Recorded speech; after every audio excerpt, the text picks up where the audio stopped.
and it's something I haven't thought about in years, but it was at an event with Ed Martin, an Eagle Forum event.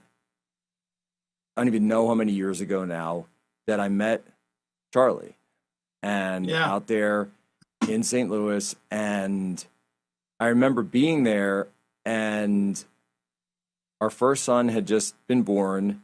He was only a couple of months old, and Tanya was there. And I remember you coming to me and saying, "Hey, Jack, I know you have a car here. Would you mind picking somebody up at the airport?" And I said, "Who is it, Ed?" And he wanted to use me as a gopher. And I said, "Who is it?" And he said, "Well, it's this guy Charlie Kirk. He's coming in, and he was still flying commercial and still just kind of riding coach, And he says, and I said, "Oh yeah, I think I follow that guy on Twitter. Let me go pick him up." And that's where I met Charlie.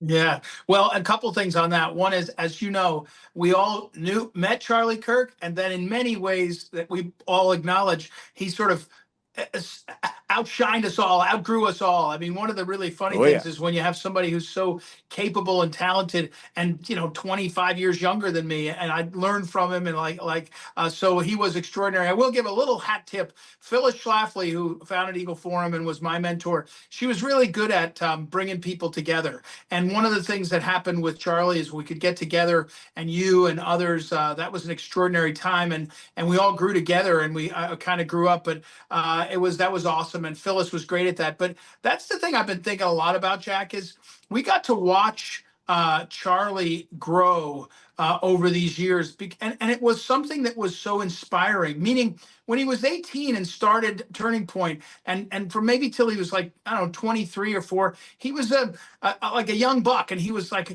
energetic, and he was doing lots of things, and he had a sort of feel of him that was like contagious. Everyone wanted to kind of get near him, but you were like, this guy's almost like a college kid.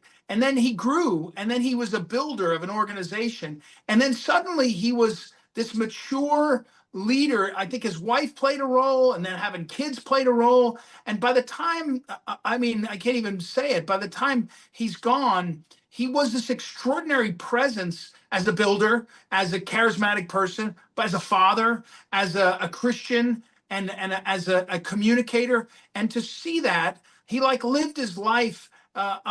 We all saw it, and most of us don't succeed like he did. We kind of go in fits and starts. You have some things that go well and some things that don't. He had this kind of gradual success that has been extraordinary to see. And as he got bigger and better, more successful, what he somehow did was he really honed in on other people. I was at the White House today, and I had someone tell me, who was not a big name or anything, not somebody you know or anybody you know, and she said he was so good at making you feel special. And I have had a privilege of knowing John Paul II and Mother Teresa and the President of the United States, Donald Trump, and all these. One of the gifts that people have that are truly special is that they make the other person feel valued. And when you heard Charlie in some of the clips talking about everyone's made in the image and likeness of God, if you really believe that, then sunsets and mountains are extraordinary, a part of God's creation. But any person, and you see this on Charlie with these crazy lefties that would talk to him, he just loved it. He loved people. He loved those people, and that shined through him. And it's extraordinary to realize. And I'm rambling because I can't stand it, Jack. But it's a wonderful thing to have had Charlie Kirk in our lives, and it's a tribute to America that that Charlie Kirk has created. I mean, it's an extraordinary gift.